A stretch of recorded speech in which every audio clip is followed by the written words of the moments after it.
Hello అండి అందరికీ. Maximum Monday అయితే మా ఇంట్లో పప్పే ఎక్కువగా చేస్తూ ఉంటాము. అంటే పప్పు ఏదో ఒక కాంబినేషన్ కర్రీ చేస్తూ ఉంటానన్నమాట. ఈరోజైతే పప్పు ఇంకా చుక్కకూర కలిపి చేస్తున్నాను.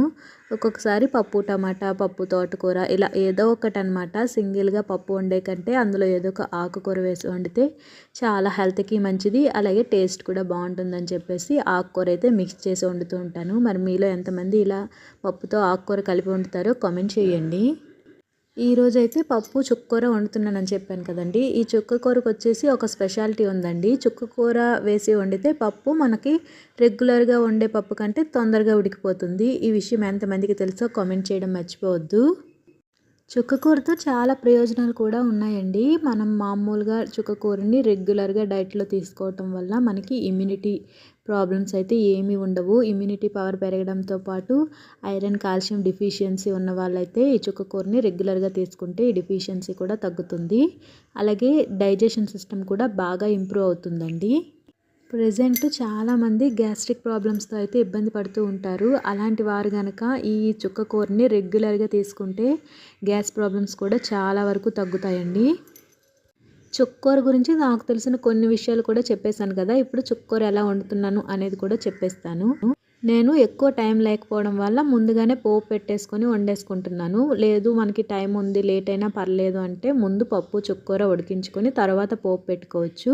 ఇంతకీ నేను ఎలా చేశానంటే కుక్కర్లో కొద్దిగా ఆయిల్ వేసుకొని ఆయిల్ వేడెక్కిన తర్వాత పచ్చిమిర్చి, ఆనియన్స్, వెల్లుల్లి ఇవన్నీ కూడా వేసుకొని బాగా ఫ్రై అవ్వనివ్వాలి. ఉంటే కరివేపాకు కూడా వేసుకోండి. నా దగ్గర లేదు అందుకనే స్కిప్ చేసేసాను. ఇవన్నీ ఫ్రై అయిన తర్వాత ఒక 2 టమాటాలను కూడా కట్ చేసి వేసుకోండి. ఆల్రెడీ చుక్కకూరలో కొద్దిగా పులుపు ఉంటుంది కాబట్టి టమాటాలు తక్కువగా వేసుకున్నా ఏం ప్రాబ్లం ఉండదండి.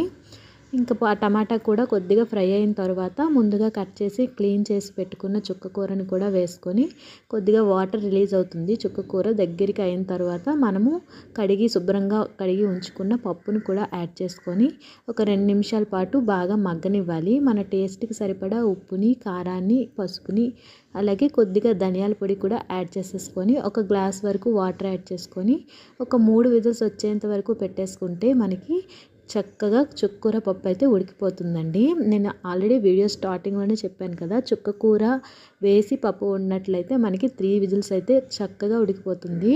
మరి ఇంకా అంతకంటే ఎక్కువ కూడా అవసరం ఉండదండి. చుక్కకూరలో ఉండే లక్షణం అదనమాట. ఏది అంటే చుక్కకూర కాంబినేషన్లో ఏ కర్రీ వండినా కూడా తొందరగా ఉడికిపోతుంది. ఈరోజు మా లంచ్ కోసం చుక్కకూర పప్పుని ఇలా చేసుకున్నాను. మరి మీరు ఈరోజు లంచ్ కోసం ఏం చేసుకున్నారు అనేది కామెంట్ చేయండి. వీడియో నచ్చితే లైక్ చేయండి. వెంటనే ఛానల్ని సబ్స్క్రైబ్ చేసుకోండి. Thank you for watching.